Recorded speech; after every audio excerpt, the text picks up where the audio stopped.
बहुत ही स्वादिष्ट और रसीली जलेबी।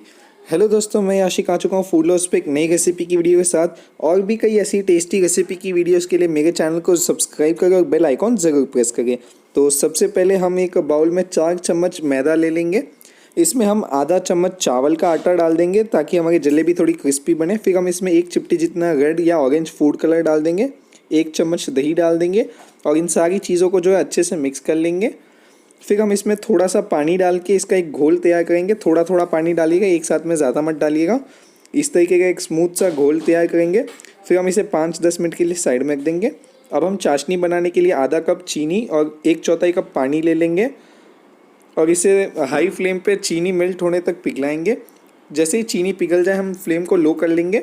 इसमें हम थोड़ा सा केसर डाल देंगे स्वाद के लिए। आप इसमें चाहे तो थोड़ा सा ऑरेंज फूड कलर भी डाल दीजिएगा।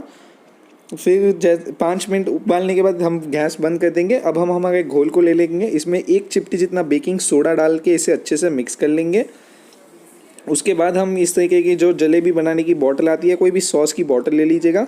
फिर हमारा जो घोल है वो इसमें डाल देंगे, जलेबी का घोल।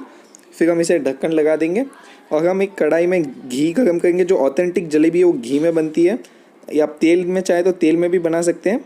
इस तरीके से परफेक्ट राउंड डाल दिएगा और इसे अच्छे से फ्राई कीजिएगा एकदम लो फ्लेम पे, जब तक ये हल्की सी कड़क नहीं हो जाती। देख सकते हैं। फिर हम इसमें से एक्स्ट्रा तेल निकाल लेंगे और इसे तुरंत चाशनी में डाल देंगे ताकि हमारी जो जलेबी है वो चाशनी को सोख ले। हम इसे अच्छे से चाशनी में रखेंगे और इसे फ्लिप करेंगे फोक की मदद से। इस तरीके से लीजिए, हमारी टेस्टी जलेबी रेडी है।